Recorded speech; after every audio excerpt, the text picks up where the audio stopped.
Muy buenas tardes a todos.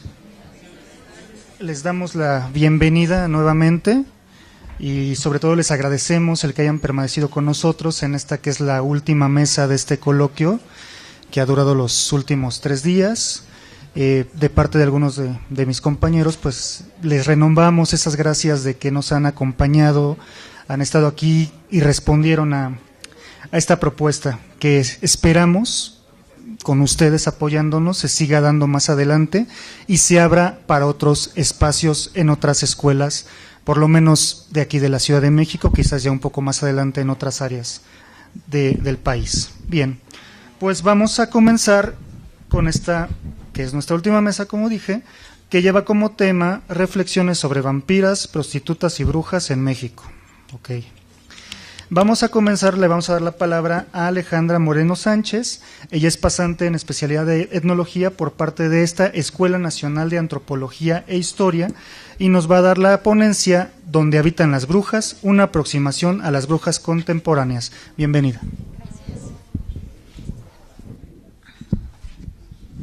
Pues buenas tardes a todos.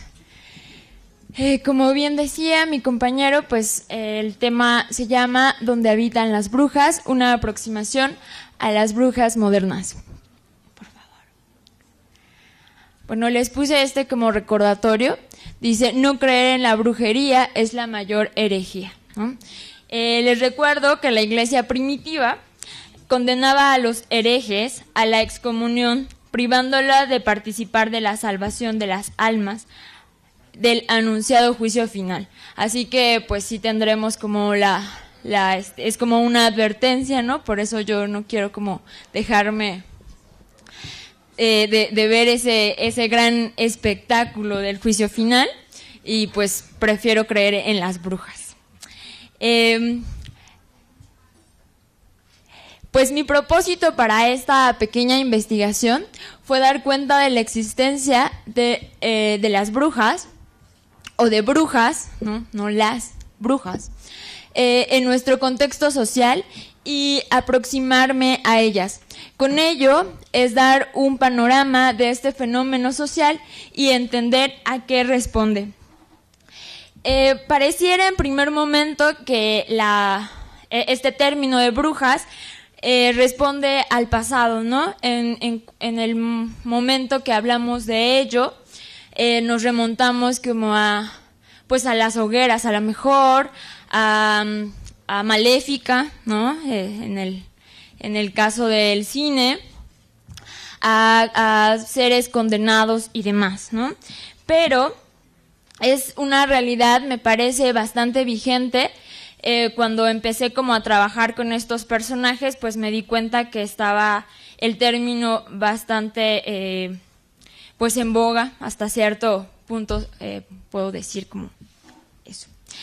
Hablo de un fenómeno social, ya que la existencia de este personaje en nuestros días responde a una actitud consciente. Me importa mucho eso, como esta autoafirmación, ¿no? Que estos actores se involucran tanto y empiezan a hacer una actitud con un corpus muy específico, muy consciente. Pero también me interesa ver cómo estas diversas formas de ser bruja en nuestra contemporaneidad, porque, bueno, estos personajes distan de repente de religiones, ¿no? Vamos ahorita a ver un poquito algunos casos y no todas tienen como una línea específica de espiritualidad o de práctica religiosa.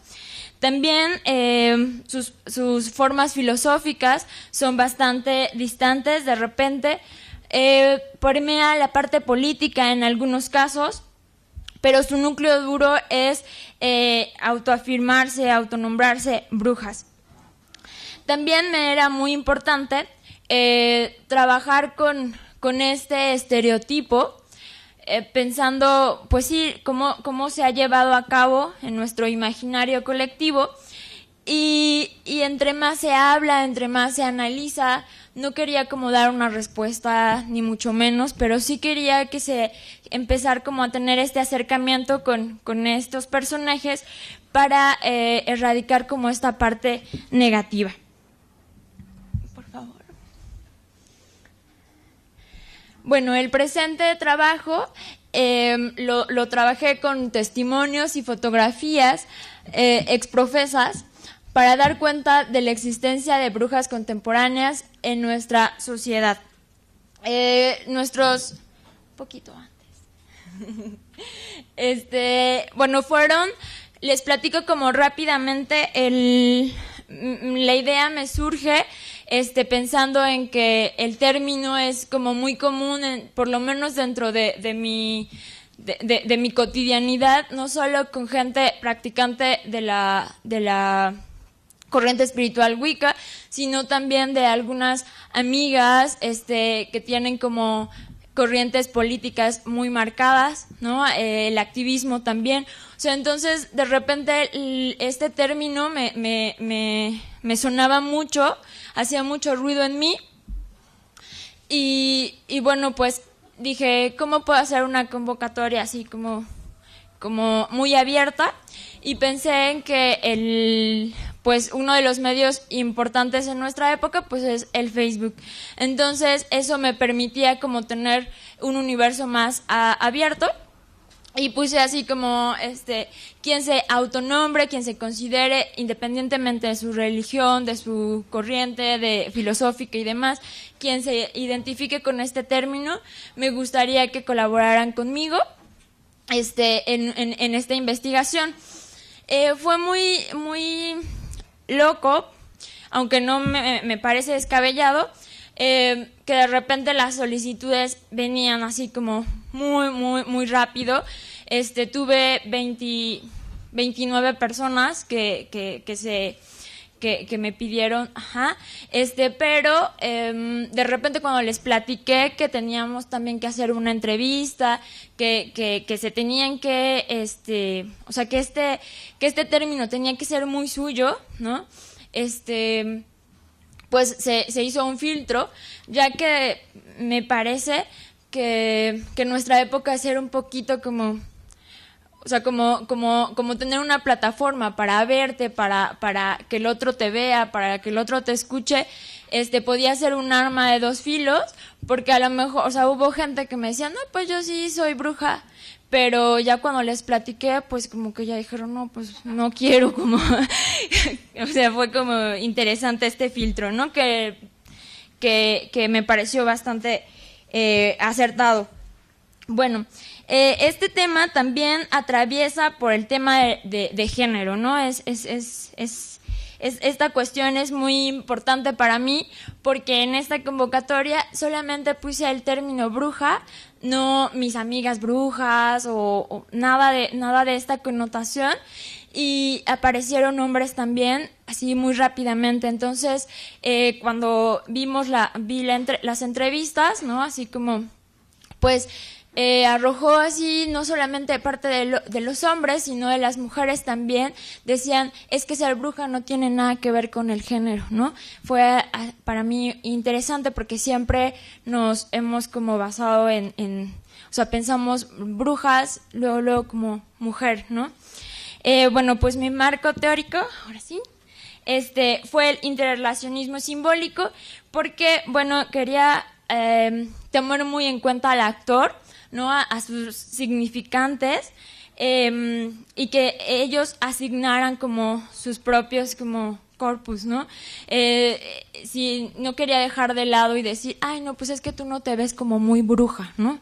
Entonces lo quise como abrir mucho, y bueno, intenté, sí, que, o sea, el único como hilo conductor para mí era esta formación del yo social autoconsciente. Mi técnica, pues sí, fue así como que fuera pues observación participativa, un poco escucharlas. En el caso de las personas wiccas, pues participar como en sus rituales, en su vida también, ¿no?, cotidiana. Y bueno, un registro fotográfico que al final de la presentación se las voy a platicar rápidamente. Fue mi método, creo que el siguiente. Mi marco metodológico fue entrevista focalizada, porque yo soy muy dispersa, entonces intenté que fuera así como más concreto el asunto. Y bueno, por supuesto, el proyecto fotográfico fue importante para trabajar como un poco la iconografía, el imaginario personal y la visión de cada uno de los colaboradores, ¿no? Muy bien, seguimos. Bueno, pues les puse como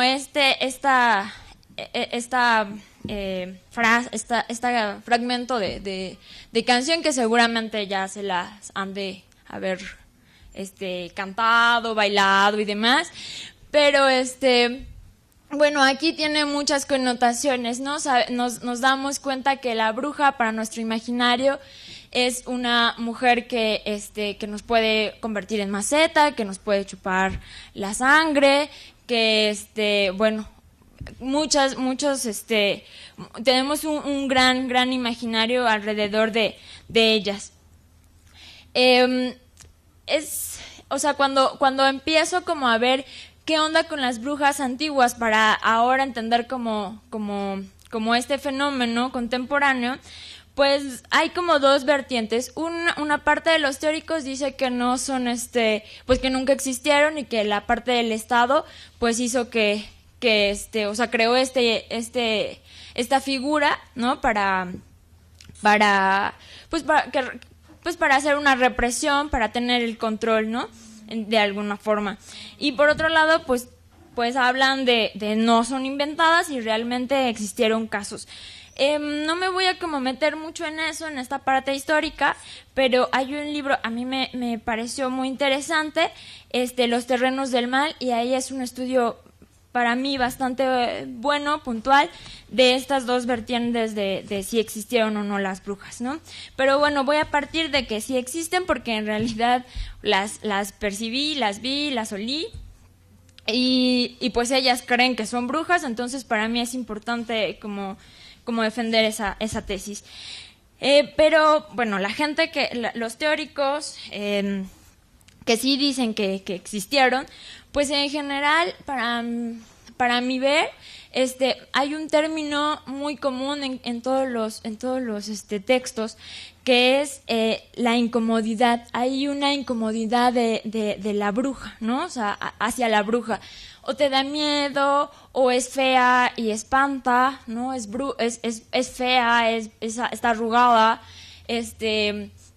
tiene como todos los... Sí, o sea, como que es la encarnación de los males, y bueno, pues siempre este personaje incomoda.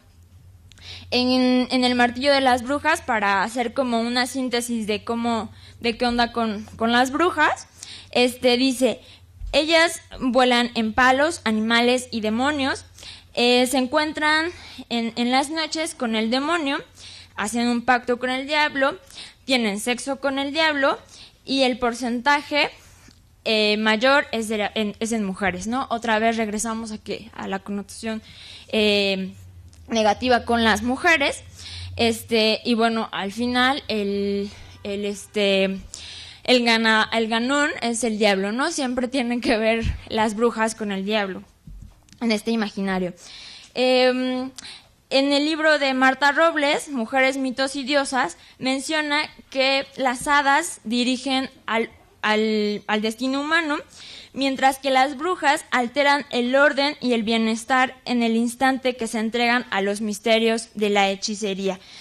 Dice que la fealdad es igual a pecado, por eso las brujas son feas, ¿no? Que es un mito que ahorita en la presentación de las fotos van a ver que no es cierto, que varias de estas mujeres, si no todas, estoy segura que todas les van a parecer muy hermosas, porque es como...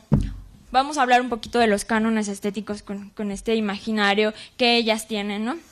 Bueno, hablando de imaginario, pues el imaginario colectivo con la cultura mediática, con esta influencia, pues nos da otros asuntos. El cine siempre dice que son malas, que son como las antagonistas, y otra vez encarnan todo lo malo. Entonces empezamos a ver estereotipos muy marcados que simplifican y exageran los rasgos de estos grupos. Estos, como todos los estereotipos, pues tienen un carácter consensuado y pues ayudan a, no sé, a lo mejor, o sea, sí tienen una función. Por ejemplo, en el caso de los niños pequeños, o sea, no te salgas a jugar en la noche porque la bruja te va a chupar, ¿no? Entonces, sí hay, o sea, estos estereotipos sí cumplen una función. Pero bueno, el siguiente. La expresión de memoria colectiva resalta una útil abreviatura para resumir el complejo proceso de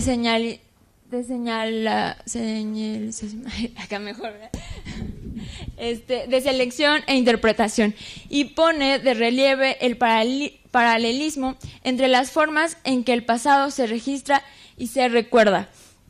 Sí, es una forma de selección y sirve para algo esta memoria colectiva, pero me parece muy importante el rompimiento de esta memoria colectiva que se está gestando a partir de estas brujas modernas, ¿no? Por favor. Y uno de los rompimientos interesantes, pues es en los años, un poquito antes de los 70s, aparecen ya como movimientos de despertar femenino, y uno de ellos pues es un movimiento en los Estados Unidos que se llama, que se autonombran Witch, ¿no?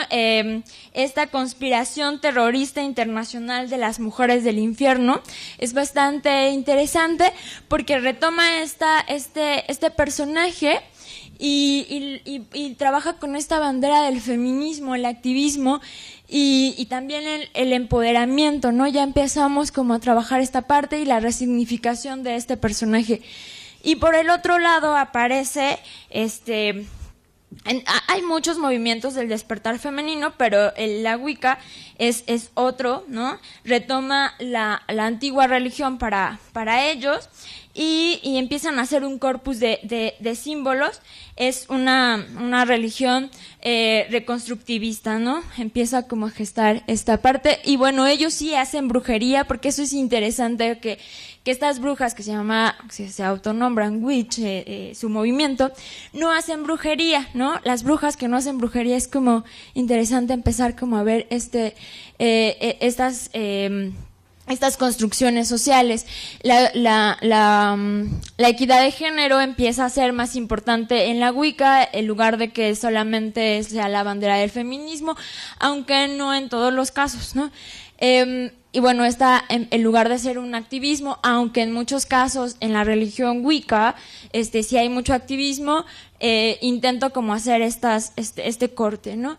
Y bueno, en las dos hay un empoderamiento y una resignificación. Les pongo como estas dos imágenes de esta conspiración terrorista internacional de mujeres del infierno y un poco el ritual Wicca, ¿no? Pasamos.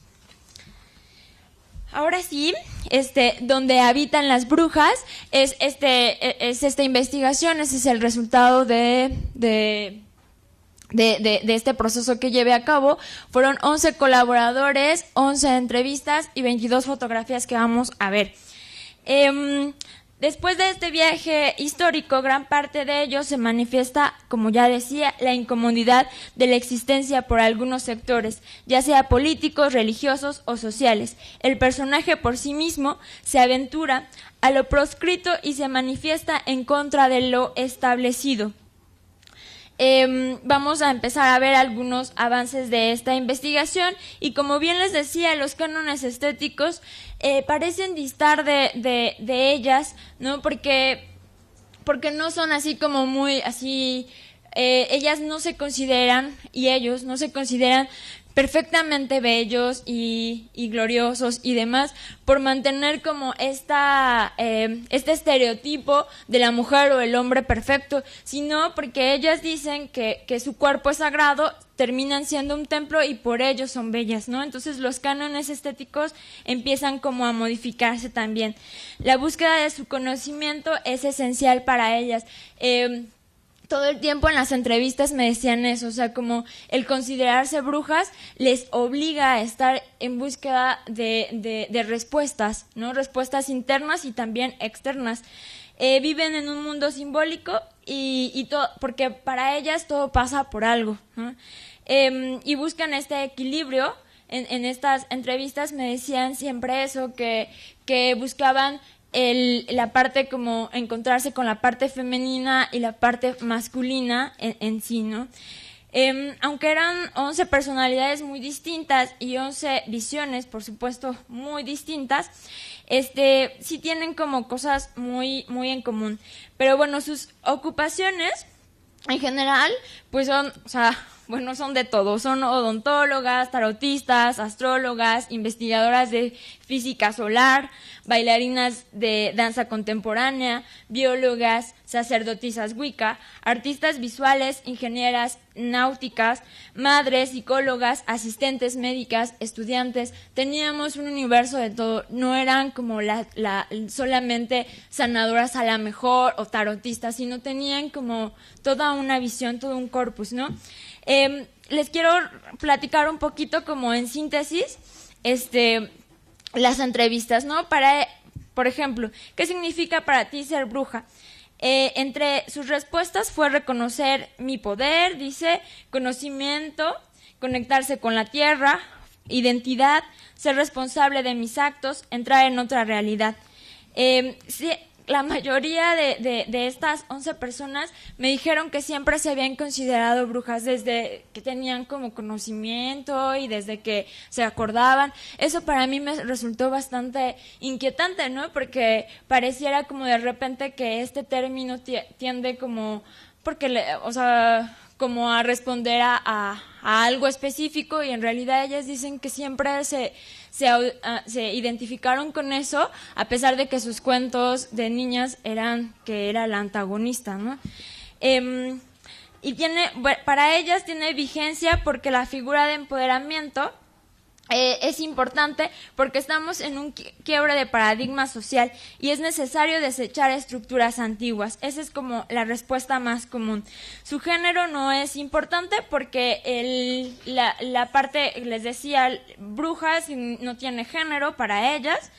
Y bueno, ¿qué les implica autonombrarse brujas? Para mí era muy importante preguntarles eso, y me decían, pues mucha responsabilidad, pero también críticas, y pues es muy divertido, para muchas es muy divertido porque ocasiona como polémica, a los vecinos les da miedo, ¿no? A la gente, a la chica que no te cae bien le puede generar un poco de miedo. Y bueno, algo interesante, dice, me aleja de personas de escaso criterio, ¿no? O sea, es como un filtro así de, bueno, tú no me, o sea, si tú no tienes la capacidad para aceptarme, pues puedo como autonombrarme para alejar, ¿no?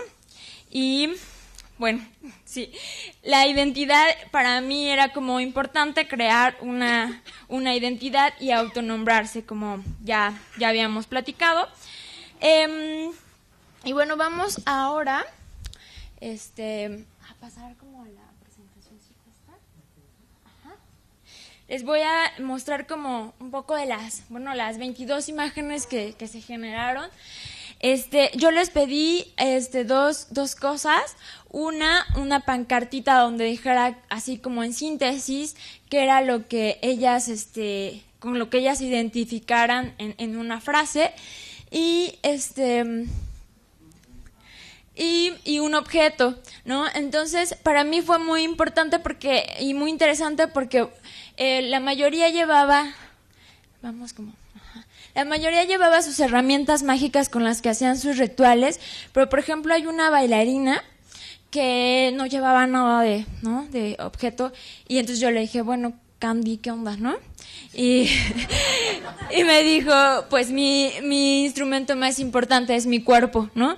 Entonces es con lo que hago magia cuando danzo, ¿no? Entonces esas cosas arrojaron cosas muy, muy lindas. Ella es Candy, la bailarina.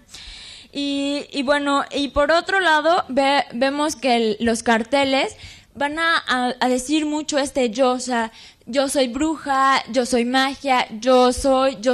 Entonces, esta búsqueda, ¿no? de autodefinirse, de irse creando una identidad, busqué que fuera un retrato. Para mí era como condensarla, ¿no? Así a la persona. El fondo que fuera negro para que no distrajera, pero también porque pues me parece que muchas de las brujas se visten de negro, ¿no? Entonces por ahí, ¿no? Algunas. Bueno, y para crear como esta atmósfera, ¿no? Así para trabajar un poquito también el imaginario. También fue una pose pues cerrada para ver su rostro. Más bien todas, y eso me pareció súper hermoso, estaban muy orgullosas de serlo, ¿no? No tenían como miedo de enseñar sus rostros, de enseñar su cuerpo. Entonces, pues eso me da como mucha información. Estaban muy orgullosas de serlo. Busqué mantenerme le aposté a la poética simbólica, donde Ansel Adams dice: la imagen remite a una realidad que existe más allá de lo propiamente representado. Vemos objetos, vemos a la persona, pero nos podemos imaginar qué hace la persona con ese objeto, ¿no? Cómo lo usa, por qué escogió esas palabras. Y bueno, siempre buscar para mí fue importante hacer como esta conexión de objetos y casi todas sus herramientas simbólicas, ¿no? Porque el interrelacionismo simbólico, otra vez, dice que las personas actúan sobre objetos de su mundo y a la vez interactúan con otras personas a partir de esos significados del objeto. Entonces, por ejemplo, en el caso de los tarotistas, pues primero tienen que entender como el símbolo y después pueden interactuar con su consultante, ¿no? Por eso era importante como mantener estos símbolos. Casi todas son mujeres, les platicaba, pero aparecen, creo que ya pasaron algunos chicos. Y bueno, pues para mí les decía que son mujeres como muy hermosas, porque se sentían, ¿no? Se reafirmaban todo el tiempo y se sentían como, o sea, que se sentía como esta energía así, ¿no? Bastante impactante, ¿no? Cuando me visitaron en el estudio. Y pues les permití que que trabajaran como su personalidad. Yo no les ponía como mucho las poses y demás, jugábamos un poco para que viéramos como esta personalidad como más sensual, a lo mejor más como de maternidad, de poder, no sé.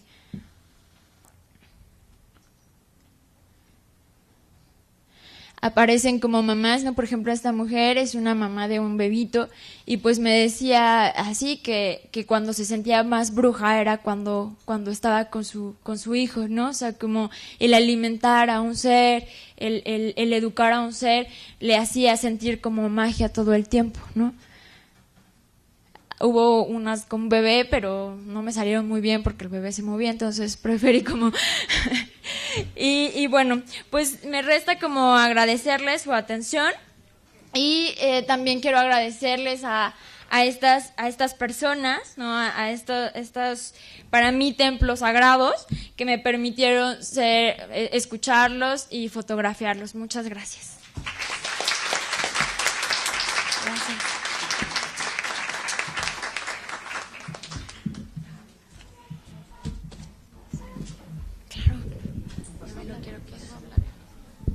Sí, claro, creo que... ¿Aquí? Muchas gracias, Alejandra. Estuvo muy interesante tu ponencia. Bien, vamos a continuar. Le vamos a dar la palabra a la compañera Maricruz Fuentes Flores, que nos acompaña desde la Benemérita Universidad Autónoma de Puebla. Ella es estudiante en licenciatura de Historia y actualmente se encuentra trabajando en su tesis que lleva por tema Prácticas de brujería, hechicería y magia en Tepeaca, Puebla. Su línea de investigación es la historia cultural y hoy nos va a platicar justamente sobre ese tema, y su ponencia lleva por título Brujería y supersticiones en Tepeaca, Puebla, de Tzitzimimes prehispánicas a las brujas maléficas. Bienvenida. Gracias, antes que nada, gracias por acompañarnos a esta mesa y le doy un agradecimiento a al comité organizador por invitarnos y por aceptar nuestra ponencia. Mi colaborador, el profesor Baez Lira, no pudo estar, pero pues yo voy a presentar el trabajo. Para no redundar en varias cosas que ya dijeron, ¿puedes pasar a las 5, por favor? Vamos a adentrarnos en lo que es la brujería en América. Como ustedes saben, con la conquista de Hernán Cortés hubo muchos cambios, ¿no? Sobre todo entre el pueblo prehispánico, ¿no? En sus creencias fueron asimiladas, ¿no? Y también combinadas con las europeas. En este caso, creo que es muy importante retomar a los prehispánicos un poco de sus artes mágicas, pues para tener un contexto de lo que se dio en Tepeaca, porque después de todo fue una ciudad prehispánica y pues es importante retomarlo. Ya habían hablado en otras conferencias sobre los especialistas, ¿no? En medicina o en curanderismo que tenían los prehispánicos, ¿no? Vemos cómo estaban los sobadores, los sangradores, los que pronosticaban el granizo, también estaban las comadronas o parteras, también estaba el caso de los que dedicaban a agoreros que predecían el futuro, y también había muy importante cosmogonía para ellos. Eran sus dioses dualistas, entonces como que no tenían esas características negativas o positivas solamente, ¿no? Sino que compartían las dos características. Se decía que estaba el Palacio Negro, donde ellos tenían agoreros, principalmente el señor predestinaba o pedía a ellos que dijeran qué iba a pasar, ¿no? Hay una leyenda que dice que el señor pidió, Xocoyotzin, que los agoreros le predestinaran qué iba a pasar con la conquista, ¿no? Que venía de Hernán Cortés, y esto le dijeron que pues iba a fracasar, pero si querían pues le hacían un conjuro para ver qué pasaba. Entonces ellos se dice que pusieron en la tortilla sangre, ¿no? De sacrificio, y que entonces con esto se irían, ¿no? Pero la verdad es que pues todo fracasó, ¿no? También existían, tanto como decía yo, positivos, dualidades también negativas, ¿no? En este caso también se ha hablado del Tlatecolot, que para ellos era un ser nocturno que tenía la capacidad de hacer conjuros, ¿no? Y por eso era como que en la comunidad como aislado, ¿no? Un poco temido. Y también estaban las Tzitzimimis, que eran estas como seres que los describe según Sagún como personajes con cabellos enmarañados, ¿no? Que bajaban a la tierra para destruirla, y es precisamente uno de los conceptos que utilizo relacionándolo con Tepeaca. Ahora sí, yéndonos al caso de Tepeaca, vamos a ver cómo es que la leyenda de la bruja, que sigue existiendo en la actualidad, ha sido muy importante, ¿no? Nuestra investigación que realizamos se basa principalmente en testimonios orales y en entrevistas que hemos realizado a estos personajes de la brujería que actualmente se dedican a las prácticas, pero también no dejamos de lado las leyendas, ¿no? En Tepeaca, primero, los orígenes, fue una ciudad conquistada también por Hernán Cortés. Se dice que aquí escribió su segunda carta de relación, le puso segura de la frontera.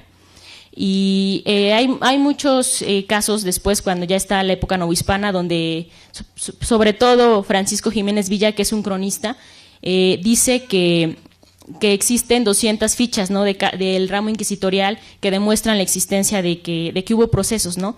en Tepeaca sobre brujería. existen 10 casos que ¿me puedes avanzar? Así como no todas. Van a ver ahorita los 10 casos que se citan, pero casi no son sobre brujería, sino sobre la idolatría, ¿no? Sin embargo, pues sí existe. Este cronista también menciona una leyenda acerca de que supuestamente en el convento de Tepeaca existe un pasadizo secretos, ¿no? Como en varias ciudades, donde se supone que ahí había elementos de tortura, ¿no? Que utilizaron en la Santa Inquisición, y que pues eso muestra un origen de lo que formó esta visión de que existe la brujería, ¿no? La leyenda sí de la bruja, pues como ya lo habían mencionado anteriormente, está mucho la creencia o la superstición de que puede chupar a los niños, ¿no? Lo busqué esta creencia, y se supone que viene también de los prehispánicos, ¿no? Antes ellos creían que podías poner una bandejilla con agua y ahí un cuchillo de obsidiana, ¿no? Que era como para protegerte de las brujas. En la época actual también se cree en eso, pero ahora ponen unas tijeras abajo de la cama del niño para que las brujas no lleguen y lo chupen, ¿no? Sobre esto también se dice que pueden poner la ropa al revés o pueden rezar oraciones en contra de ellas, Padres Nuestros, o la oración de la Magnífica o San Silvestre.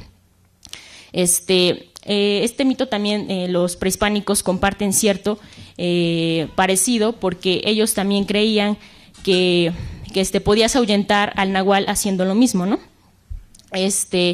También existe la creencia de que puedes de que los brujos pueden llegar a las brujas de la leyenda pueden llegar a realizar conjuros, ¿no? Que pueden causarte diversas enfermedades, ¿no? Como ya lo mencionaron anteriormente, es fácil curarlas. Pero hablando ya de otros mitos sobre la brujería en la actualidad, estas especialistas son criticadas y por eso se aíslan en cierta forma, porque la comunidad las aísla un poco, pero sí existen muchos especialistas, sobre todo en la investigación que estoy realizando sobre sus trabajos que realizan. Los conjuros, ellos la llaman trabajos, y los que más son solicitados son los de artes amatorias, ¿no? Se dice que ellas recurren a los amarres, popularmente se dice, que viene desde una tradición antigua donde era el hechizo de atar, que Luis Bonilla lo comparte como cuando una mujer estaba a punto de dar a luz, si alguien cruzaba las piernas o las manos, pues causaría que no naciera el niño, ¿no? Entonces después se fue este mito se fue aportando con otras cosas, y se decía que si a una cuerda le atabas nudos también podría causar el fallo en el alumbramiento, pero después también que podía retener al ser amado, ¿no? Entonces existe mucho la creencia de que si tú acudes a estos lugares con los especialistas, pueden resolverte cualquier deseo que tú tengas hacia una pareja, ¿no? También en cuanto a los brujos que existen, ellos no dicen llamarse así, ellos pues tienen mucha confianza en su profesión y dice que son médicos, que a eso se dedican, y pues entonces los rituales que realizan los hacen, se supone que martes y viernes, que es cuando está predestinado para realizarse, y pues dicen que estos amarres se tienen que ir a enterrar en un cementerio a las 12 de la noche, ¿no? Y de hecho en Tepeaca esta leyenda sí tiene mucho que ver, porque algunos testimonios sobre sepultureros dicen que han encontrado algunos entierros cuando hacen el movimiento de las tumbas, y que los encuentran, entonces han prohibido que se quede abierto y tienes que pedir permiso para entrar, porque sí se han encontrado estos trabajos, ¿no? Es muy importante la investigación en el campo de la historia cultural, porque nos enseña a ver diferente esta forma de ver a la bruja, ¿no? Como ya lo decía mi compañera, de estereotiparla con esos motes o características de que es fea, o no sé, es vieja o está desprotegida, no siempre es así, ¿no? Estas brujas que trabajan en la actualidad son diferentes, gozan de un poder, de cierto poder, porque en la comunidad son temidas, ¿no? Y entonces forma un cierto respeto por ellas y por lo que realizan. Y si bien tuvieron trascendencia desde la antigüedad, pues es importante que las valoremos como tal, ¿no? Y que le demos un lugar pues que se merece. Eso es todo. Gracias.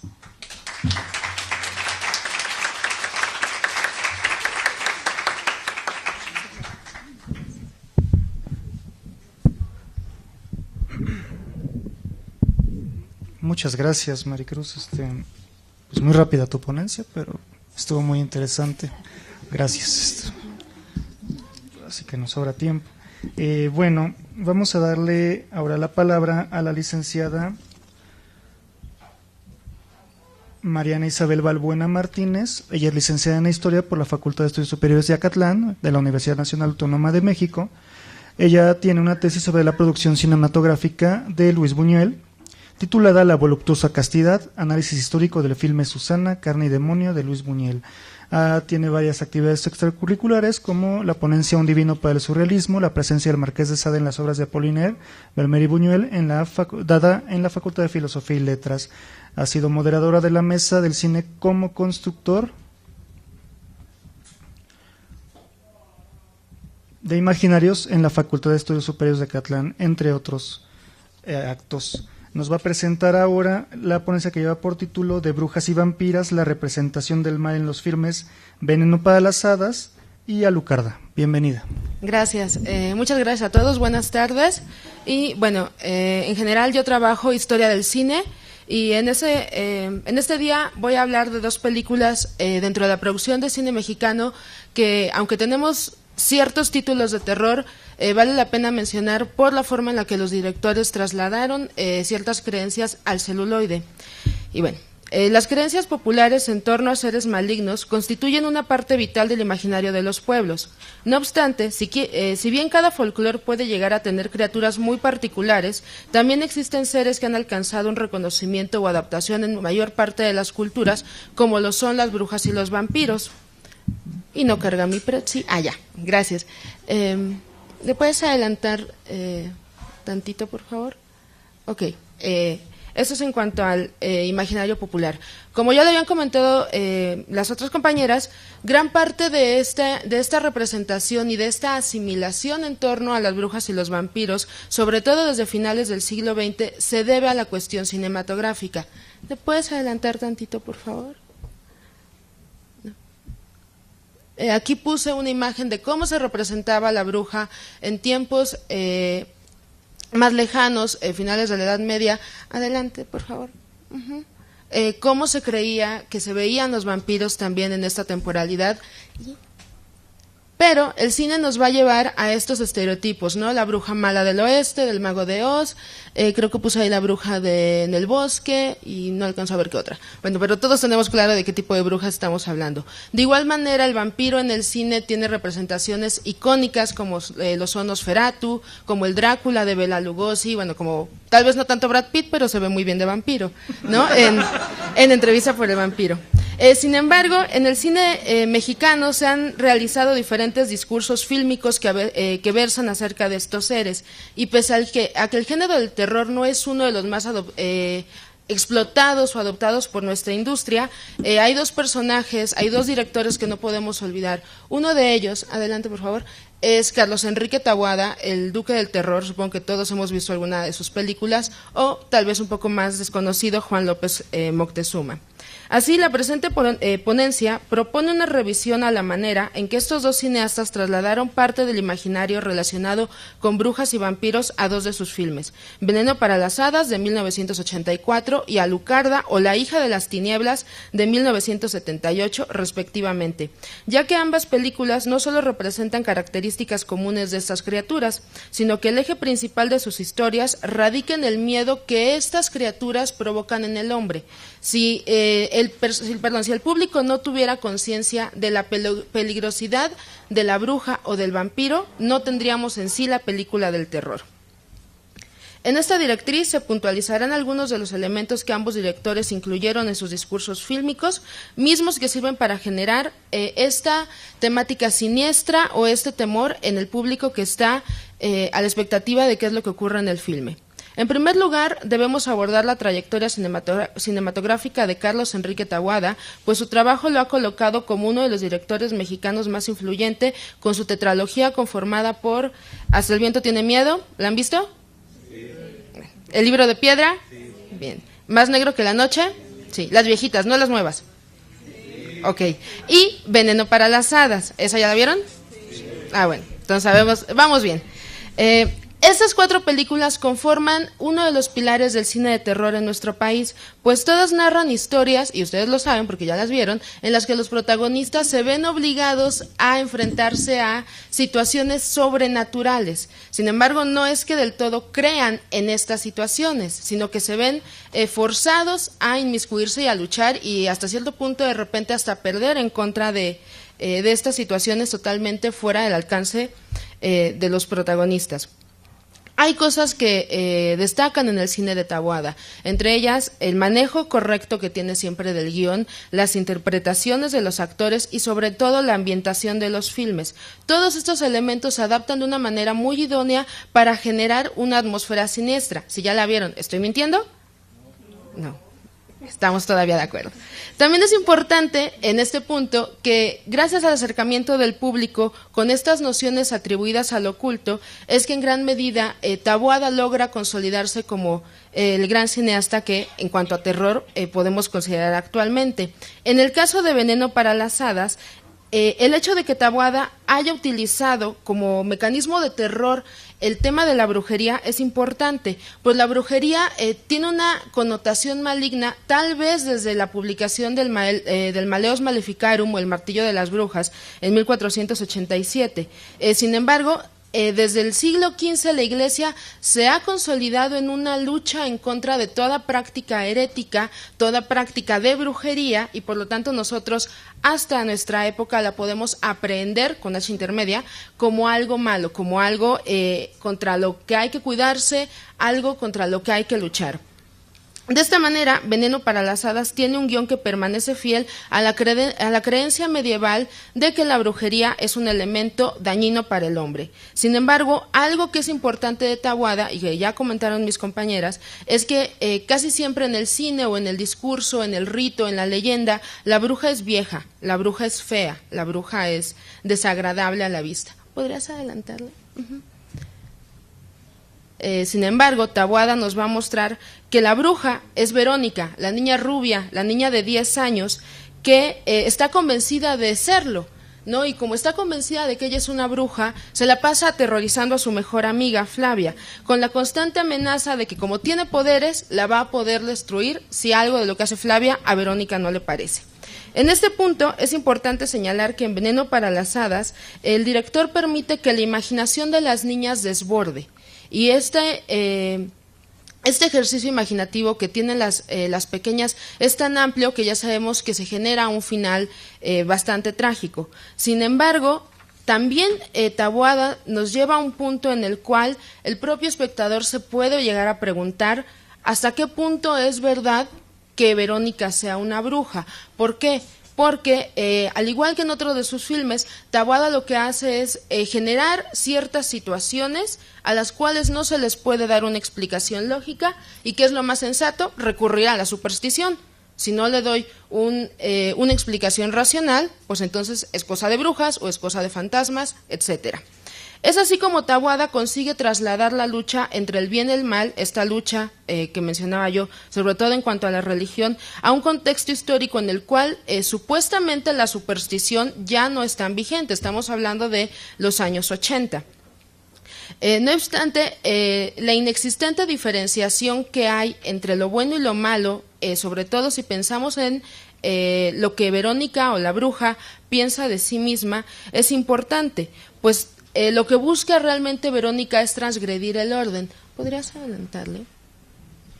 En ese sentido, ¿qué entendemos con transgresión? Es toda acción que excede o infringe el orden de las leyes, de las provisiones y de las interdicciones vigentes en determinado ámbito cultural. Esto según Michel Foucault.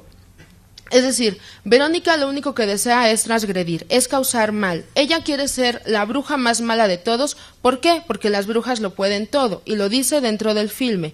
Además, veneno para las hadas. Nunca vemos a una hada en la película. Únicamente vemos el proceso de esta niña que se cree bruja en la creación de esta pócima para matar a las hadas. Este es otro punto importante. Cuando su amiga Flavia no le puede hacer frente, supuestamente lo tendrán que hacer las hadas. ¿Por qué hadas? Porque las hadas son un elemento recurrente que denota la bondad. No, esta niña nada más es mala y quiere hacer el mal porque sí, porque es bruja y porque las brujas a eso se dediquen. En esta directriz podemos considerar que el logro principal de este filme es mostrarnos la permanencia que tiene en el ideario popular la brujería como un elemento amenazador para las personas, pues si bien hay una gran carga imaginativa de las niñas, también es innegable que la superstición es realmente quien lleva también a los padres a ignorar los problemas que se dan entre las pequeñas. De tal forma se recalca la maldad innata de la niña bruja o de la bruja, remitiendo al espectador a símbolos populares que lo hacen vincular la brujería con el mal. El director aprovecha la capacidad que poseen las imágenes para reflejar todos los conceptos morales que se pueden llegar a quebrar ante la presencia de un ente maligno. Así como Verónica planea asesinar a las hadas, también nada la va a detener para hacerle daño a quien intente detenerla. Sin embargo, ¿cuál es la manera? ¿Podríamos adelantar? Bueno, ahí está Verónica en sus actos de brujería. ¿Cuál es la manera de detener a las brujas? Y que Flavia lo sabe, únicamente mediante el fuego. Adelante. Un poquito adelante. Bueno. Otro. Gracias. Ahí está. Es innata la maldad de Verónica, no nada más quiere asesinar a las hadas, sino que cuando está reuniendo los ingredientes para realizar la pócima con la cual va a matar a las hadas, uno de los ingredientes es sierra de panteón y huesos de muerto y demás cosas deliciosas, se encuentra frente a un crucifijo y le saca la lengua, ¿no? Totalmente las bases de la cristiandad, Verónica busca derruirlas. ¿Cómo termina Verónica? Bueno, siendo quemada, como se ha enseñado, como se ha dicho, como la Iglesia hasta cierto punto ha marcado, que se matan a las brujas. Por otro lado tenemos el caso de la película de Juan López Moctezuma. Juan López Moctezuma tiene una carrera un tanto interesante, fue un personaje bastante multifacético, la hizo de actor, de director, de productor, hasta de locutor ahí en los partidos de los Pumas. A eso dedicaba. Va a empezar su carrera propiamente en el cine, primero como productor de uno de los directores más esotéricos y extraños que tiene nuestra industria, que es Alejandro Jodorowsky. Las películas Fando y Lis y El Topo de Jodorowsky fueron financiadas por Juan López Moctezuma.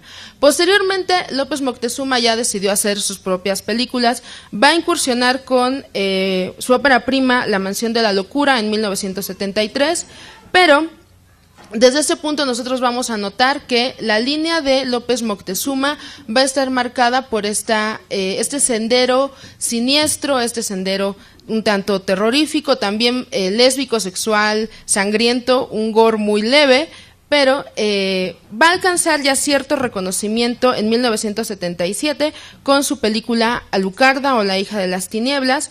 ¿Por qué? Porque este filme, pese a que no lo realiza aquí, es una producción filmada en Estados Unidos, va a formar parte del cine mexicano porque allá nadie se la quiere proyectar. Entonces tiene que venir aquí donde en círculos muy cerrados Alucarda se va a dar a conocer.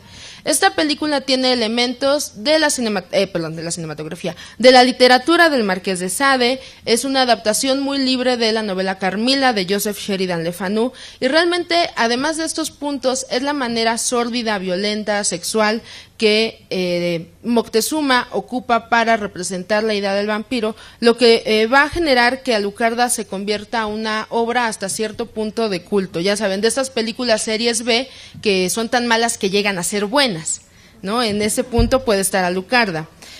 A diferencia de la bien lograda narrativa de Taboada, en la película de Alucarda tenemos una historia un poco más rota en cuanto a cohesión del guión, en cuanto a las propias actuaciones. Sin embargo, la temática que retoma López Moctezuma es lo que nos hace presentarla en este trabajo.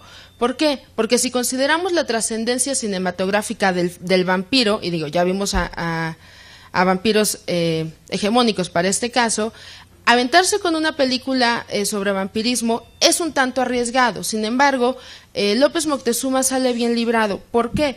Porque Alucarda, y para quien no lo había notado, significa Drácula al revés. Bueno, es como la hija de Drácula.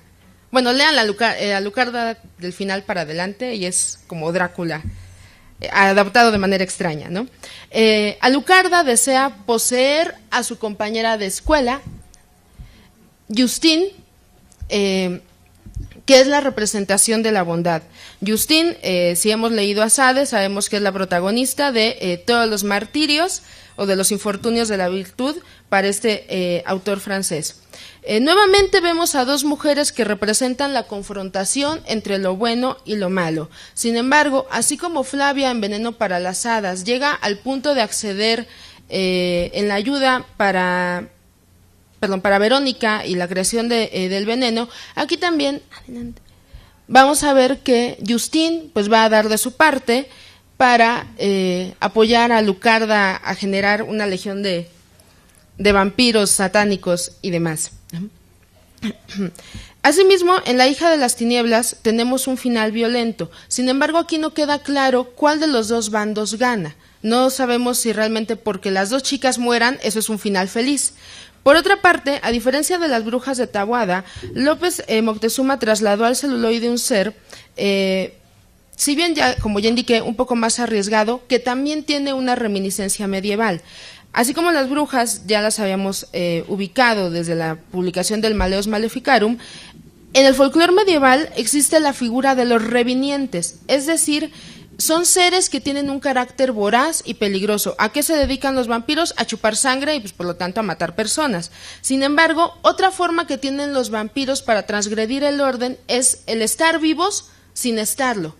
Sin embargo, no son como los zombies que tienen como que ciertas líneas en común, pero ¿qué es lo que diferencia a los zombies y a los vampiros? En este caso, que el vampiro actúa con voluntad. No sabe a quién se va a comer y por qué a él se lo come y a la otra no, porque la otra la quiere convertir en vampiro. El zombie nada más actúa porque tiene hambre. Todos hemos visto The Walking Dead. Bueno, sabemos de los casos. De aquí, este cineasta pudo mostrar una nueva visión de estos vampiros. ¿Por qué? Porque además rescata otra característica popular de estos seres. ¿Cuál? La sexualidad. Bela Lugosi era un galán, ya les indiqué también el caso de Brad Pitt. Siempre es este vampiro varón que casi por el simple hecho de ser hombre muerto, es innegable su sexualidad. Sin embargo, aquí, además de ser un voraz en el sentido fágico, es un ser voraz en el sentido sexual, pero no hacia el sexo contrario, sino hacia las pobres, inocentes mujeres como Justine. En este sentido, Alucarda es la concepción mítica y representación de dos cosas.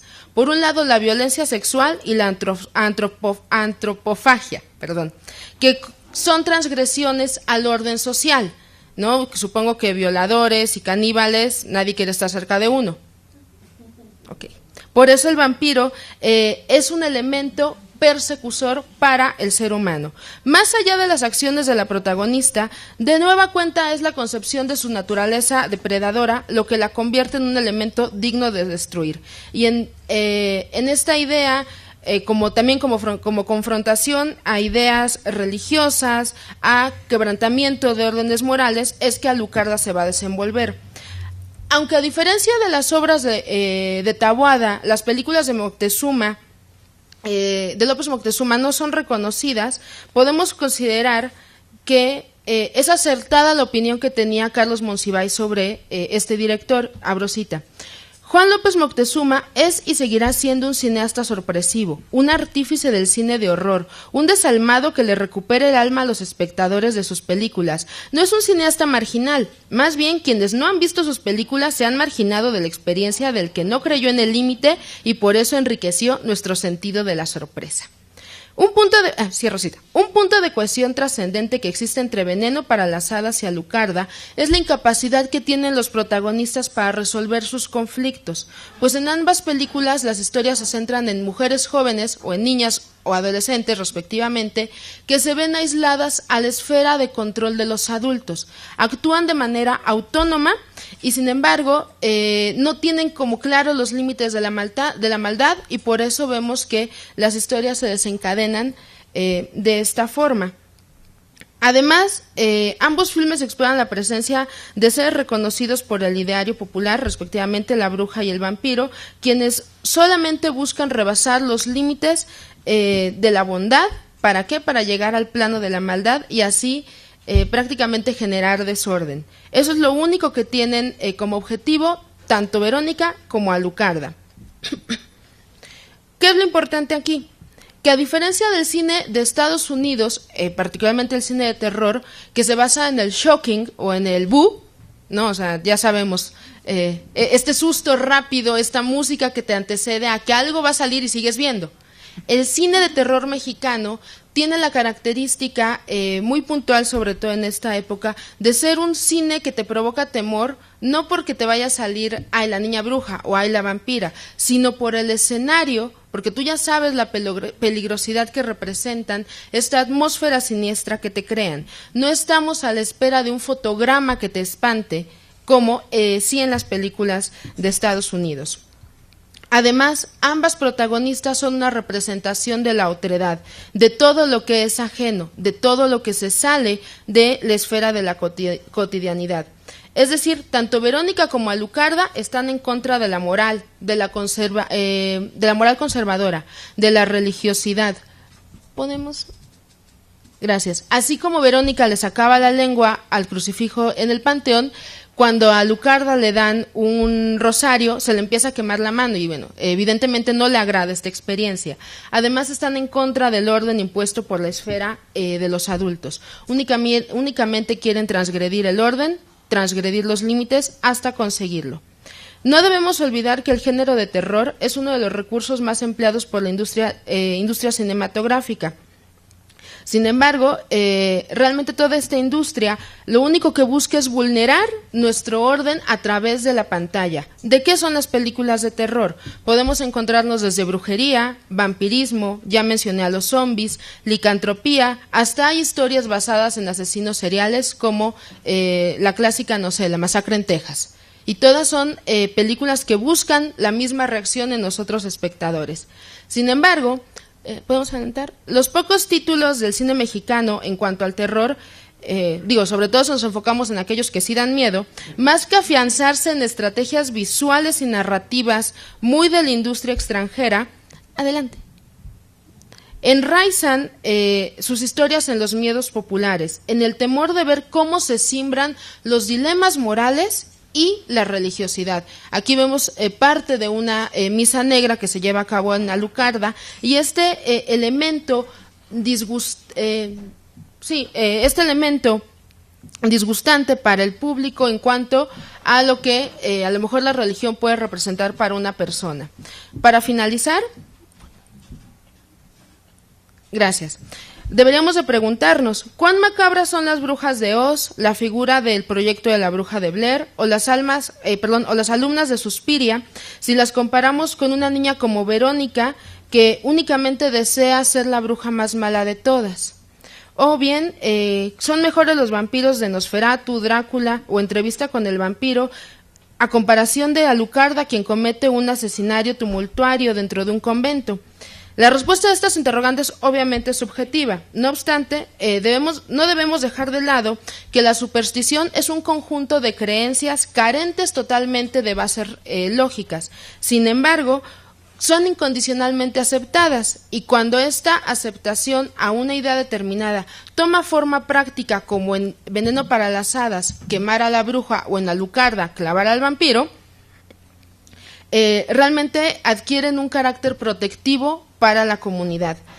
Es esta noción de protección y también de vernos ante lo que resulta peligroso, lo que vuelve a Veneno para las Hadas y a Lucarda películas en esencia que pueden resultar aterradoras para el cine mexicano, ya que no están desvinculadas de los temores colectivos, pese a que nos encontremos en el siglo XXI. Gracias.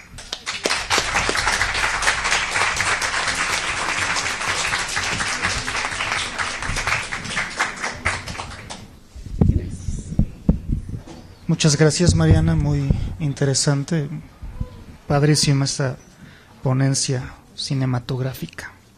Pues bien, ya para finalizar esta mesa que ha estado bastante completa y interesante, le vamos a ceder la palabra a Clara López, que actualmente trabaja como asistente de investigación en el Instituto Mora y ha desempeñado trabajos de investigación en diversos archivos como el AGN y el Archivo Histórico Genaro Estrada de la Secretaría de Relaciones Exteriores, así como el Archivo Histórico del Distrito Federal, en temas como las mujeres públicas en la Inquisición e historia del periodismo en México.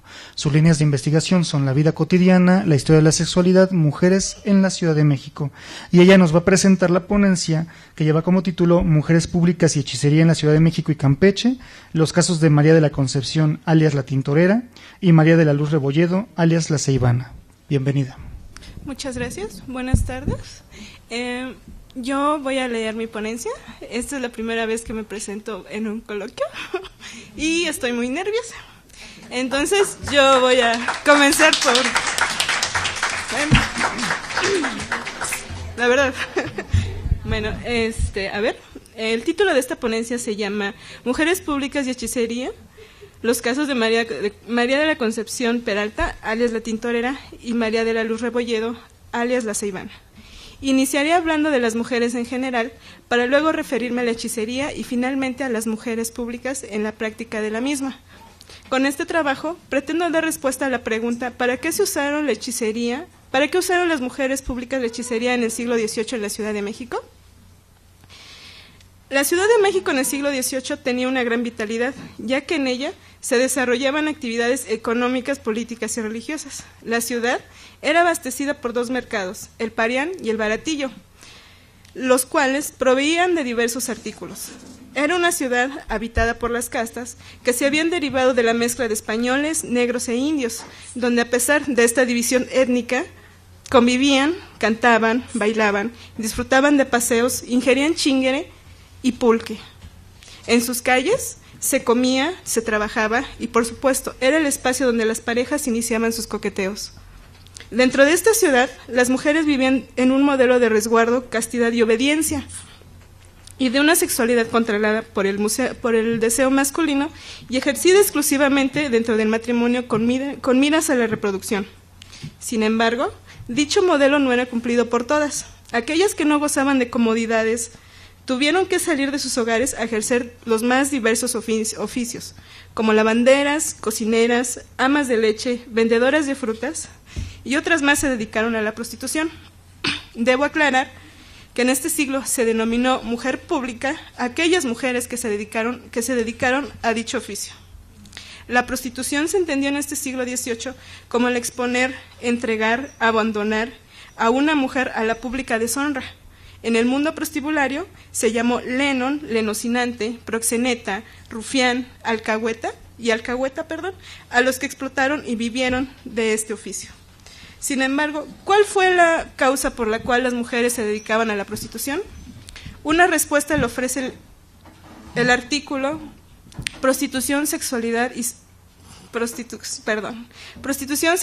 y sociedad en las ciudades francesas del siglo XV, de Jacques Roussiat, donde expresa que las mujeres que se dedicaban a la venta de sus encantos lo hacían por necesidad, ya que era la miseria, la precariedad familiar, la que las había vuelto pronto vulnerables. Algunas habían sido obligadas a la prostitución.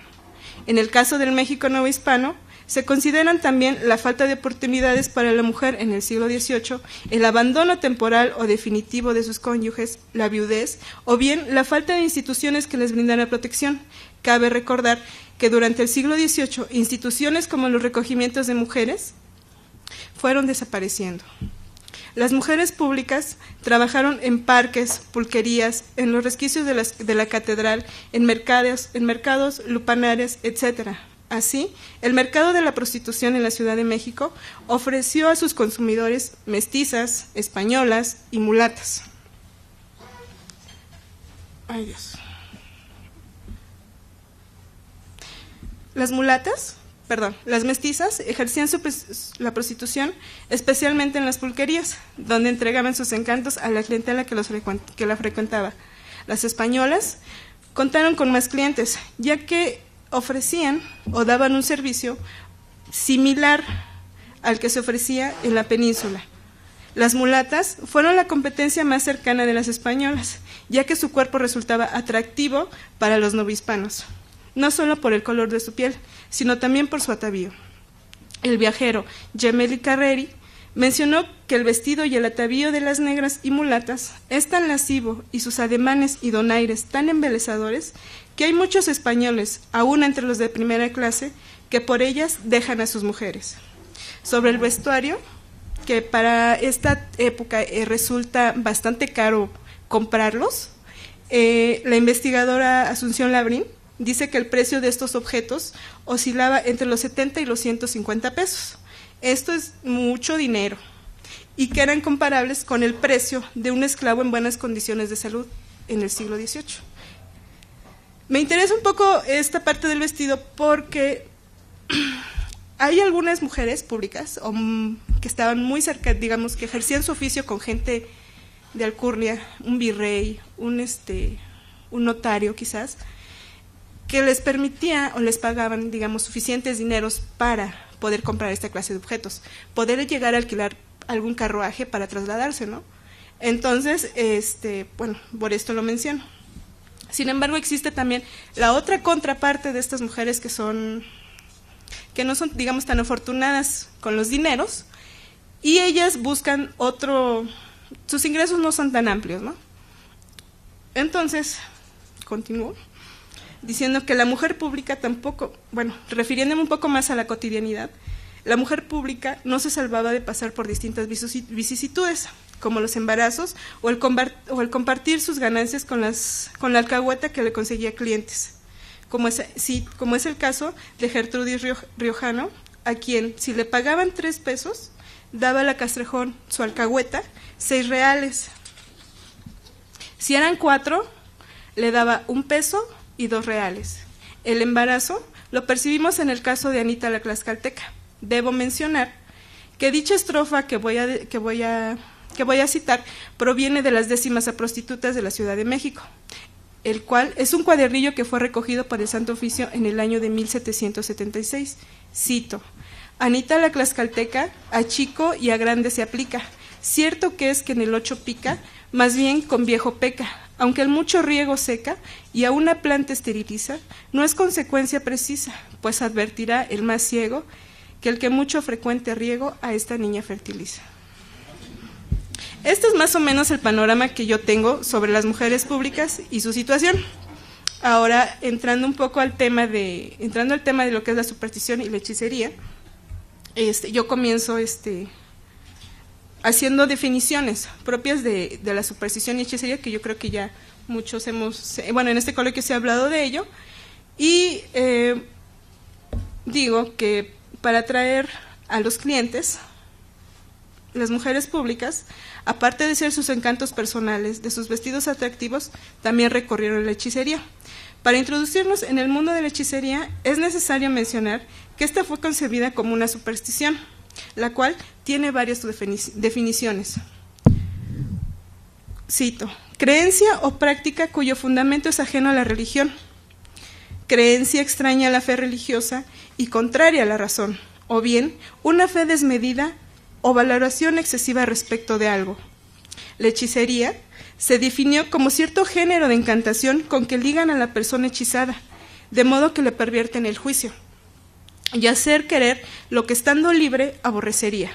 El hechizar se explica como el actuar sobre la vida o los efectos de una persona mediante prácticas supersticiosas.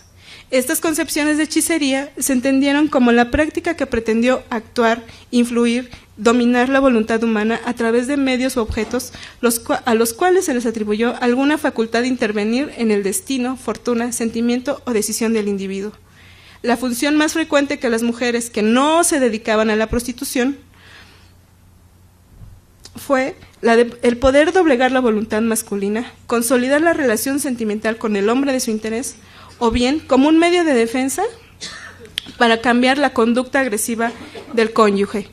También la utilizaron para neutralizar o quitar de su camino a su rival de amores. Como ejemplo, cito el caso de la mulata Juana María, quien echaba sal en casa de una mujer llamada Mariana para que la aborrecieran los hombres y no la visitaran. Por otra parte, si pertenecían a la clase acomodada o casta superior y no deseaban contraer nupcias con algún miembro de una casta inferior, por superstición, las doncellas llevaban prendidas en las enaguas 2 alfileres dispuestos en forma de cruz. Los ingredientes para llevar a cabo los hechizos fueron diversos, gracias a la mezcla de ingredientes que las castas de la colonia aportaron. La casta española, que ya traía consigo sus propios elementos, enriquecieron el mundo supersticioso con la rosa, el pan, el sapo, el agua, el lavatorio de partes íntimas y el uso de la sangre menstrual. La presencia de los negros y mulatos también agregó a esta hechicería supersticiosa el uso de fetiches, huesos de animales, tierra de sepultura, uñas, pelos y cabellos, sudor y bebedizos. Los indígenas ya hacían uso de elementos como el copal e incienso, practicaban la adivinación por medio del uso del maíz y usaban el colibrí o pajarito de quereres. Las creencias supersticiosas fueron el reflejo del conjunto de influencias que aportaron las castas. Un ejemplo de esto es el expediente y denuncia en contra de María Gertrudis, alias La Machete, una española que realizó una práctica para callar a su opositora de amores. María Gertrudis ejecutó lo siguiente. Cito: usó un chile pasilla y le echó 5 granos de maíz prieto, sal, romero y agua bendita. Abrió la lumbre y lo enterró con el fin de que cayera su opositora, y luego le daba con la escoba diciendo: calla puta, maldita seas. Lo que repitió muchas veces hasta que se apagó la lumbre y no hedió. Ahora, enfoquémonos a la práctica de las prostitutas y la hechicería. Los expedientes que expongo provienen del Fondo Inquisición del Archivo General de la Nación. Se trata de 2 mujeres que fueron denunciadas ante el Santo Oficio. Una es la mulata María de la Concepción Peralta, alias la Tintorera, acusada en el año de 1742, y la otra es una española, María de la Luz Rebolledo, alias la Ceibana, acusada en el año de 1777 en Campeche. El uso que dieron a la hechicería fue para conseguir más clientes y retener al amante en turno. La denuncia en contra de María de la Concepción, la Tintorera, tuvo origen en la acusación que realizó Felipe de Castro, español, ya que él e Inés la Calzonera rescataron a la joven Juana, que había sido raptada por Joaquín, amigo de Felipe de Castro, y puesta en casa de la Tintorera.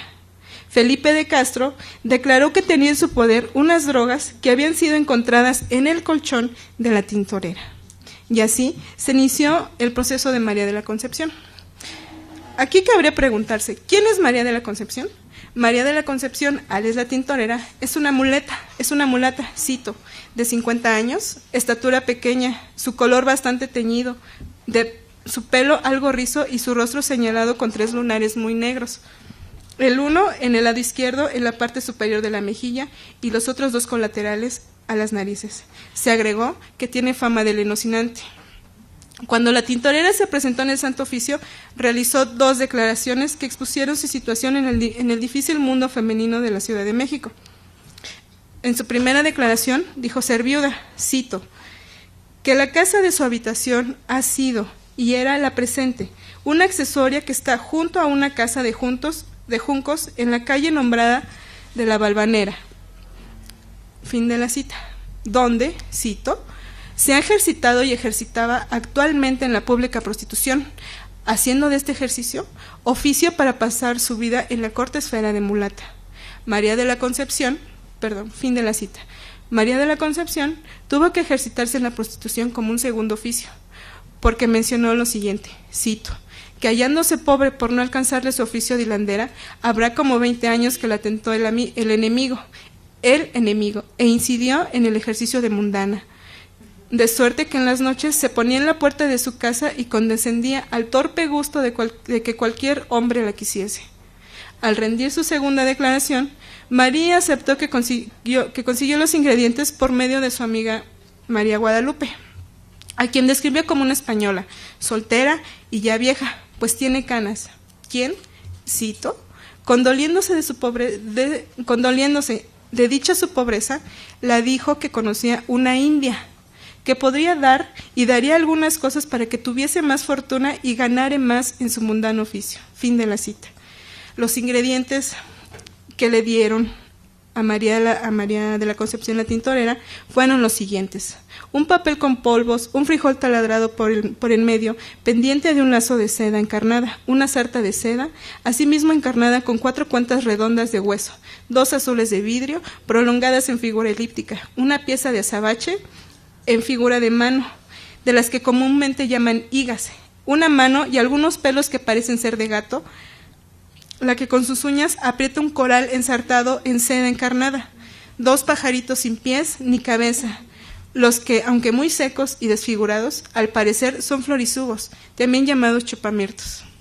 Pero además, la tintorera usó un artilugio llamado pollo mate, el cual ella describió y dijo lo siguiente, que era una mano de gato que al ser apretada entre sus uñas con aquel coral es una correspondencia diabólicamente misteriosa que así aseguran las mujeres a los hombres en tratos y comunicaciones torpes y el atraer o inclinar hacia los hombres.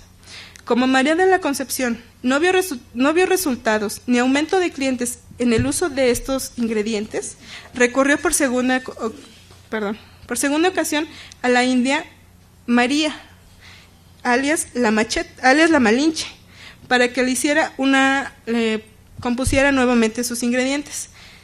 En esta ocasión agregó una cabeza de víbora y dijo algunas palabras y acciones de su mal oficio, haciendo referencia al mal oficio de la hechicería. La tintorera, como es juzgada por el Santo Oficio, la tintorera declaró que a los 8 días de que recibió su segunda bolsita con estos nuevos menjurjes preparados, se halló con más manejo de dinero, por ser más frecuente y fructuosa la entrada de hombres a su casa. Este punto es de suma importancia, ya que el Santo Oficio vio en el actuar de María de la Concepción una herejía, al atribuir y depositar su fe en estos artilugios, creyendo que gracias a ellos tuvo un mayor ingreso de clientes a su casa. El Santo Oficio castigó a la tintorera con 20 azotes. Fue recluida en el recogimiento de la Magdalena por el tiempo de 1 año. María de la Concepción, alias la tintorera, es la imagen de la fe que las mujeres públicas concibían en los artilugios mágicos y en su efectividad. A continuación, mencionaré el caso de María de la Luz Rebolledo, alias la Ceibana. Aunque este caso no se desarrolló en la Ciudad de México, es un ejemplo de cómo las mujeres públicas pretendían no solo atraer a los hombres a través de los ingredientes mágicos, sino también retenerlos. Inicio. En el proceso, el denunciante es un hombre que se llama don Francisco de Puig y Clausel, quien acudió ante el bachiller Andrés Montero, comisario del Santo Oficio, a denunciar a una mujer de nombre María de la Luz, alias la Ceibana. Don Francisco declaró ser navegante y dueño de un paquibote llamado Nuestra Señora del Rosario. Dijo ser de Cataluña, soltero y con 34 años de edad. Sobre la Ceibana no se cuenta con sus características físicas, solo se menciona que es originaria de la Ceiba, española y de oficio mujer prostituta. Cabría preguntarse, ¿cuál es el vínculo que une a Francisco y a María de la Luz? En la declaración de don Francisco, dice que ellos han mantenido una relación informal. Él comenta, cito, que en un viaje anterior que hizo desde España a este puerto de Campeche y a donde llegó el último día del mes de noviembre del año próximo pasado, en el tiempo de 54 días que se mantuvo aquí, siguió amistad torpe, hasta que se embarcó hacia La Habana. A su regreso ha visitado a María de la Luz por 4 o 6 ocasiones. Sin embargo, don Francisco tomó la decisión de separarse de ella y declaró que, reconociendo lo mal que estaba, por todas razones y motivos, este torpe comercio, trató de apartarse de él, lo que en efecto ejecutó. Tiempo hay de 12 días, en el que no ha visto ni tratado con la enunciada Seivana. La separación de don Francisco fue lo que provocó el actuar de María de la Luz y la orilló a involucrarse con las siguientes mujeres: la negra Rufina, la india Antonia Jeque y la parda María Moreno. Dentro de esta denuncia es importante mencionar a otra mujer, Josefa Domínguez, que es la testigo presencial de las acciones que ha llevado a cabo la Seivana en contra de don Francisco. Josefa es española, soltera, y dijo desempeñarse como, cito, sirviente por salario en las casas a la que es llamada para trabajar. Fin de la cita. Esto nos hace suponer que tenía conocimiento de las relaciones entre Francisco y María de la Luz. Cuando el comisario del Santo Oficio interrogó a Josefa, declaró que la Seivana pidió a la india Antonia Jeque, cito, que dispusiese el modo o forma de encantarlo para que no se apartara de su amistad, ni ausentara para su tierra. Así, expresado el deseo de la Seivana, Josefa dice que se reunieron en la cocina, donde vio cómo sacaban, cito, flores, tabaco, pelos, varas y luces encendidas, y escucha que la india habla algunas palabras e invoca al demonio y nombra a don Francisco. En otra ocasión, Josefa vio nuevamente reunidas a las compañeras de la Seivana, diciendo que las vio juntas, sentadas en rueda, con una luz encendida, y en medio de ellas tenían un frasquito con aguardiente, unas hojas de tabaco, un pañuelo con flores y un pedazo de ajonjilbe. Aunque este documento no proporciona información si durante dicha reunión se dijo algún tipo de oración o conjuro para dar a los ingredientes el poder de detener a don Francisco, la india Antonia Jeque sí incita a la Seivana a conseguir que don Francisco huela la flor que tiene en dicho ritual junto con el tabaco que estuvieron expuestos, para conseguir que la relación entre ellos esté bien. El interés de María de la Luz en retener a don Francisco radicó en que este último es quien le otorga cierta cantidad de dinero. Incluso el mismo don Francisco reconoció que le ha proporcionado socorros desde su separación. Finalmente, me gustaría decir que dentro de este mundo de la hechicería y la prostitución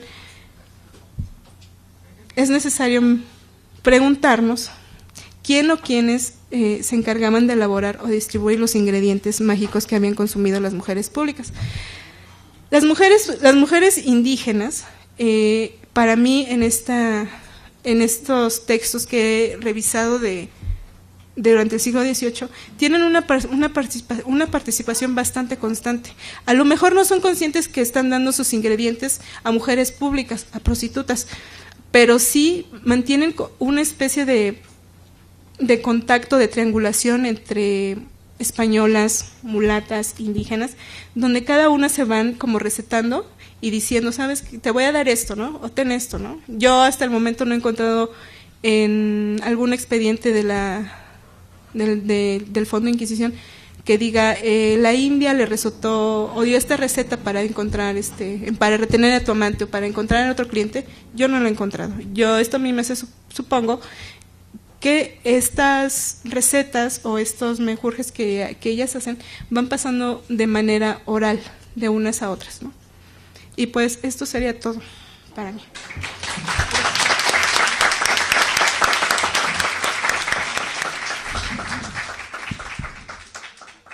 Muchísimas gracias, Clara. Bueno, pues les puse como esta fragmento de canción que seguramente ya se las han de haber cantado, bailado y demás, pero bueno, aquí tiene muchas connotaciones, ¿no? Nos damos cuenta que la bruja para nuestro imaginario es una mujer que nos puede convertir en maceta, que nos puede chupar la sangre, que bueno, tenemos un gran imaginario alrededor de ellas. O sea, cuando empiezo como a ver qué onda con las brujas antiguas para ahora entender como este fenómeno contemporáneo, pues hay como dos vertientes. Una parte de los teóricos dice que no son pues que nunca existieron y que la parte del Estado pues hizo que o sea, creó esta figura, ¿no? para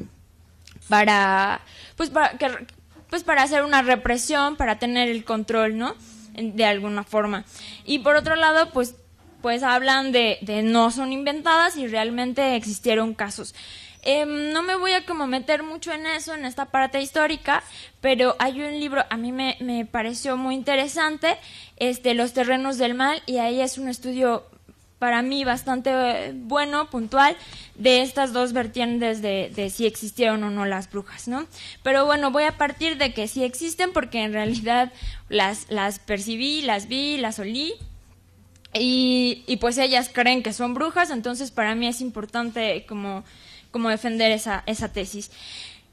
Pero bueno, la gente los teóricos que sí dicen que existieron, pues en general, para mi ver, hay un término muy común en todos los textos, que es la incomodidad. Hay una incomodidad de la bruja, ¿no? O sea, hacia la bruja. O te da miedo, o es fea y espanta, ¿no? Es fea, está arrugada,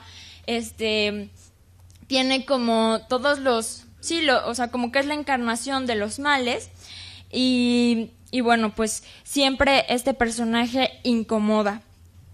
En El martillo de las brujas, para hacer como una síntesis de qué onda con las brujas, dice: ellas vuelan en palos, animales y demonios, se encuentran en las noches con el demonio, hacen un pacto con el diablo, tienen sexo con el diablo, y el porcentaje mayor es en mujeres, ¿no? Otra vez regresamos a la connotación negativa con las mujeres, y bueno, al final el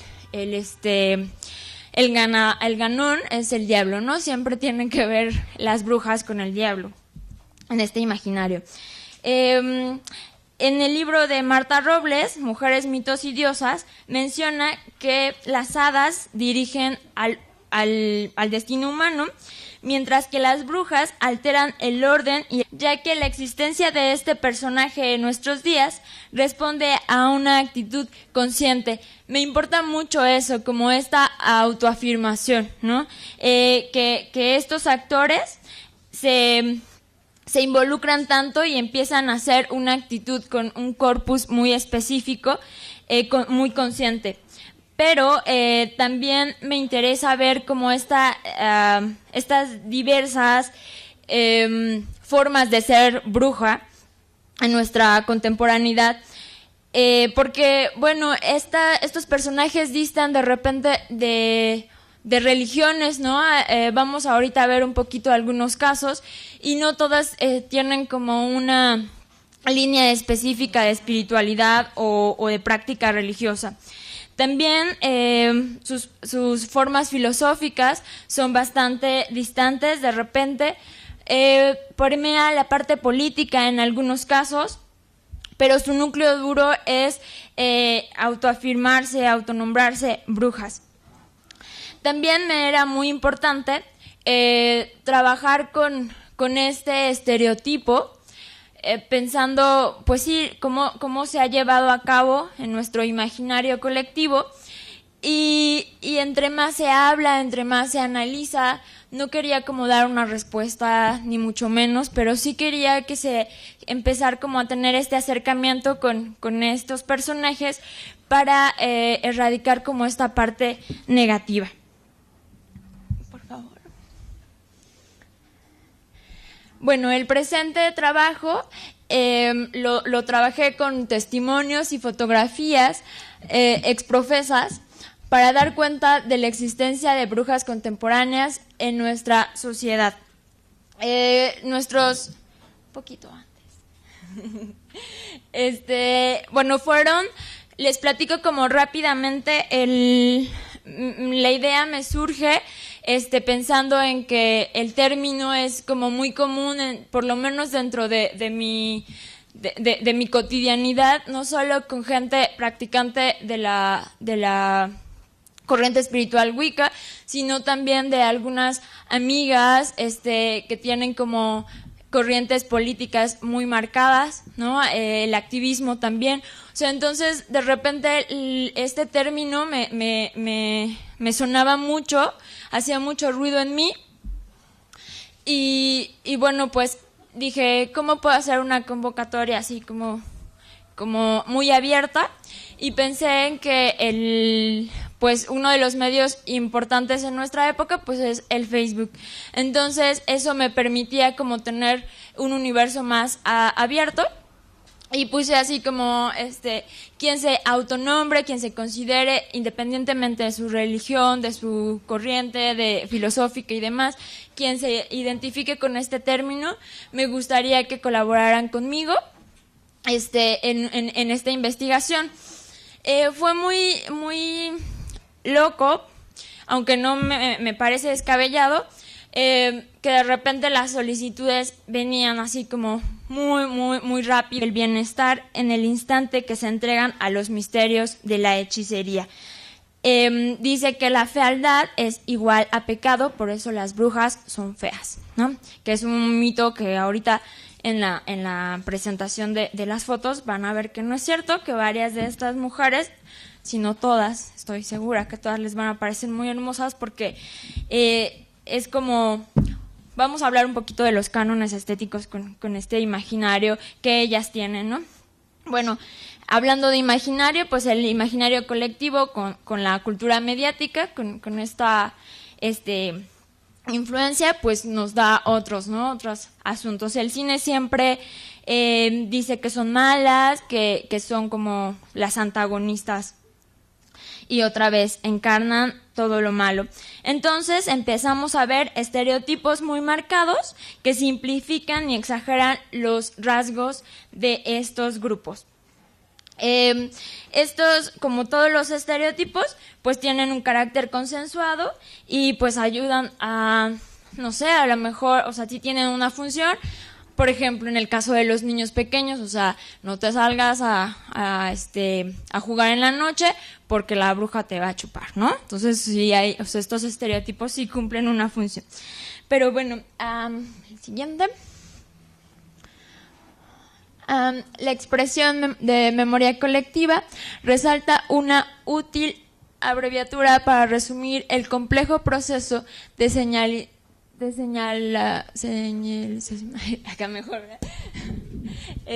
selección e interpretación, y pone de relieve el paralelismo entre las formas en que el pasado se registra y se recuerda. Sí, es una forma de selección y sirve para algo esta memoria colectiva, pero me parece muy importante el rompimiento de esta memoria colectiva que se está gestando a partir de estas brujas modernas, ¿no? Por favor. Y uno de los rompimientos interesantes, pues es en los años, un poquito antes de los 70s, aparecen ya como movimientos de despertar femenino, y uno de ellos pues es un movimiento en los Estados Unidos que se autonombran Witch, ¿no? Esta conspiración terrorista internacional de las mujeres del infierno es bastante interesante porque retoma este personaje y trabaja con esta bandera del feminismo, el activismo y también el empoderamiento, ¿no? Ya empezamos como a trabajar esta parte y la resignificación de este personaje. Y por el otro lado aparece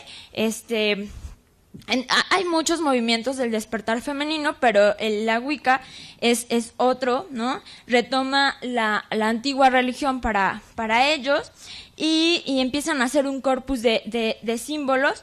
Es una religión reconstructivista, ¿no? Empieza como a gestar esta parte y bueno, ellos sí hacen brujería, porque eso es interesante, que estas brujas que se autonombran witch, su movimiento, ¿no?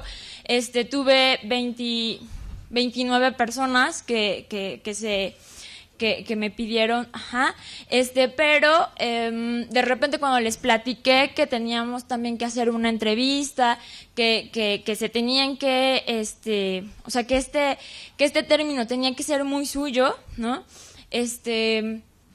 Pues se hizo un filtro, ya que me parece que nuestra época era un poquito como, o sea, como tener una plataforma para verte, para que el otro te vea, para que el otro te escuche, podía ser un arma de dos filos, porque a lo mejor, o sea, hubo gente que me decía, no, pues yo sí soy bruja, pero ya cuando les platiqué, pues como que ya dijeron, no, pues no quiero, como, o sea, fue como interesante este filtro, ¿no? Que me pareció bastante acertado.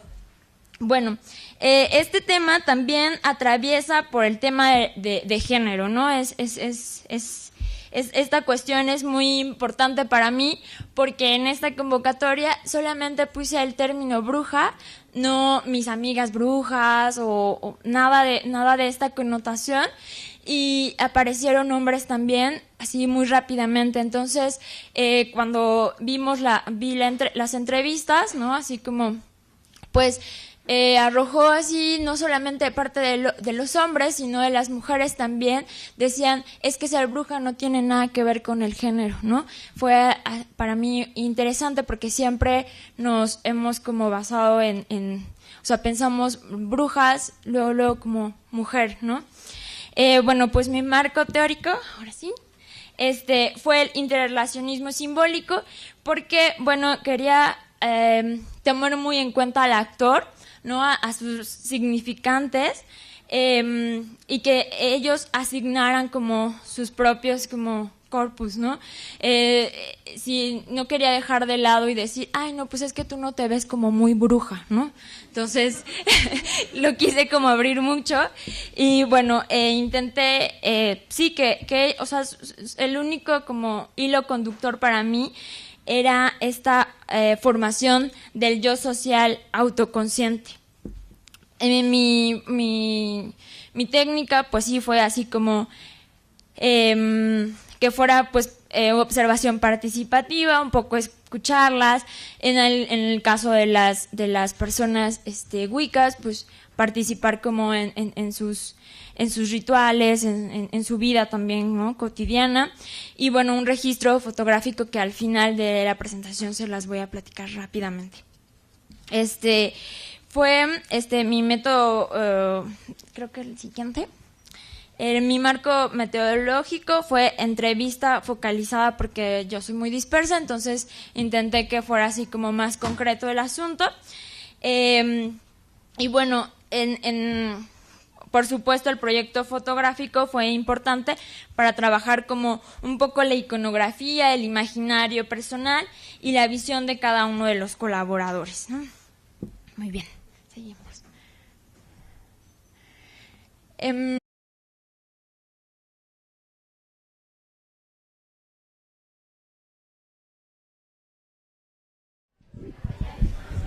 Muy buenas tardes a todos. Les damos la bienvenida nuevamente y sobre todo les agradecemos el que hayan permanecido con nosotros en esta que es la última mesa de este coloquio, que ha durado los últimos 3 días.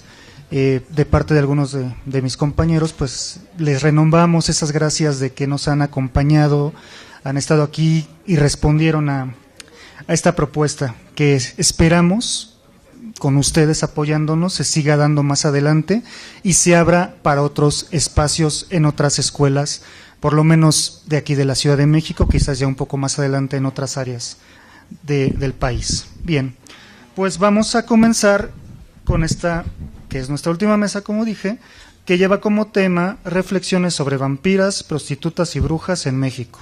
Ok. Vamos a comenzar, le vamos a dar la palabra a Alejandra Moreno Sánchez.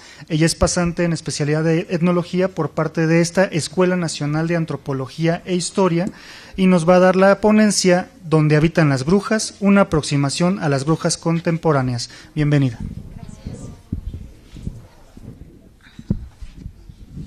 Pues buenas tardes a todos. Como bien decía mi compañero, pues el tema se llama Donde habitan las brujas, una aproximación a las brujas modernas. Por favor. Bueno, les puse este como recordatorio.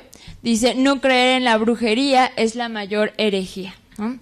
Les recuerdo que la iglesia primitiva condenaba a los herejes a la excomunión, privándola de participar de la salvación de las almas del anunciado juicio final. Así que pues sí tendremos como es como una advertencia, ¿no? Por eso yo no quiero como dejarme de ver ese gran espectáculo del juicio final y pues prefiero creer en las brujas. Pues mi propósito para esta pequeña investigación fue dar cuenta de la existencia de las brujas, o de brujas, no las brujas, en nuestro contexto social y aproximarme a ellas. Con ello es dar un panorama de este fenómeno social y entender a qué responde. Pareciera en primer momento que este término de brujas responde al pasado, ¿no? En el momento que hablamos de ello, nos remontamos como a las hogueras, a lo mejor, a Maléfica, ¿no? En el caso del cine, a seres condenados y demás, ¿no? Pero es una realidad, me parece, bastante vigente. Cuando empecé como a trabajar con estos personajes, pues me di cuenta que estaba el término bastante pues en boga, hasta cierto punto puedo decir como eso. Hablo de un fenómeno social